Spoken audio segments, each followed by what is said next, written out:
Well, we begin in Ottawa, Ontario, where auto workers are now in a year-long battle to save their lives and their community.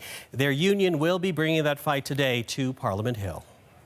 They are not closing our damn plant without one hell of a fight.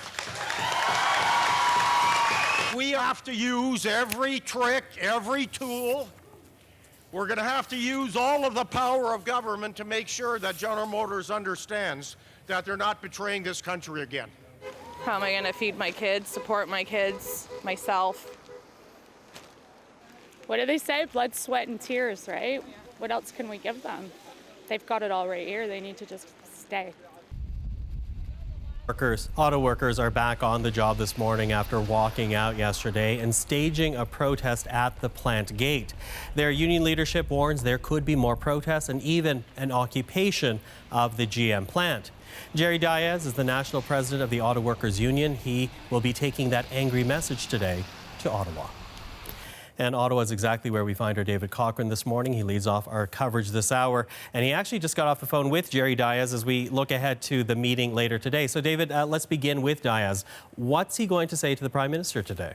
Yeah, you heard the message just there at the podium at a big union rally in Oshawa yesterday where he said they're not going to take our damn plant. Well, that is exactly the message he's going to bring here to the Prime Minister when they meet at 1 o'clock today. He wants the Prime Minister to work with Ontario Premier Doug Ford and with U.S. President Donald Trump to work together on this. He says we need a major campaign from all the players to get General Motors to reverse this decision. He makes the point that in the hours after this news broke, the federal government and the Ontario provincial government responded with promises of retraining, employment income support, extending EI benefits, lowering the threshold for EI eligibility.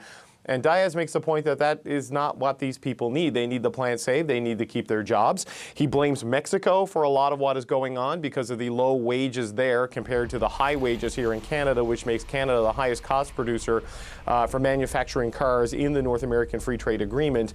So he wants Canada and the U.S. to work together to push General Motors to bring this, to save this plant, to keep these jobs open. And as General Motors is doing this as part of a global restructuring to focus on building more electric cars, more hybrid cars, more light vehicles, Diaz wants to make the argument, and he wants the Prime Minister to pick it up, that they can do that in Oshawa just as well as they can do it anywhere else. So a clear message of defiance from Jerry Diaz today when he meets the Prime Minister. You heard him saying they want to use all the powers of government. He wants the Prime Minister and the Premier of Ontario to step up and push General Motors to reverse this decision. So step up and help them with their fight. But what kind of response do you think Diaz is actually going to get when he goes to Ottawa? Based on what we saw yesterday from the Prime Minister, from senior ministers in his government, and from what we saw yesterday from Ontario Premier Doug Ford, I think he's going to leave this meeting somewhat disappointed. There's certainly a high probability of that. I mean, when they were asked multiple times yesterday, the Prime Minister, his ministers, and Doug Ford, what they were doing to save these jobs, there was either no answer or the answer was, we can't save these jobs, that they have accepted this decision as final and as irreversible, and the focus was on helping workers. Here's some of the clips from yesterday from the Prime Minister and Premier Doug Ford. Take a listen. Obviously, this is disappointing news out of GM. Our thoughts go out to the workers affected and indeed their families and the entire community. We're going to do everything we can to help the workers. They're gone. They're done. They told me straight up, there's nothing we can do. Absolutely nothing. So there's nothing we can do. Doug Ford told Queen's Park yesterday when he was asked about this in question period that the first thing he said when he was on the phone with General Motors is, what can we do as a province? And Navdeep Bains, the innovation minister here in Ottawa, said much the same thing, that they said to General Motors, what can we do as a country? Is there a conversation we can have? And General Motors made it clear to them that this is a final decision. There's nothing the government can do here. I'm not sure how Jerry Diaz's meeting at 1 o'clock with the Prime Minister is going to change that dynamic. Okay, David. Well, we will speak again. Thank you for that. Our David Cochran in Ottawa. Now, that said, General Motors is suggesting that some work might remain at the plant, but as Olivia Stefanovich tells us, workers there are not holding that much hope. Just 1 month before Christmas, Corey Weir's future hangs in uncertainty. It really is just a heartless thing for a wealthy corporation to do to working class people in this town.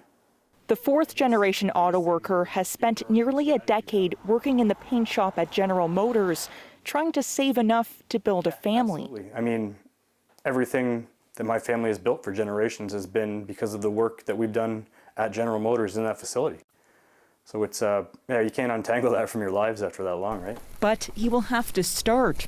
Weir will almost certainly lose his job, along with possibly 2,500 other employees. They absolutely are parasites. They come into our community. Our labor is what drives all of their profit. You know, if we disappeared, they can't build a car without us. The union vows to fight the move, but with federal and provincial support outright rejected, there's probably little they can do. The assembly line is scheduled to shut down just before Christmas next year. I was starting to get ahead, right?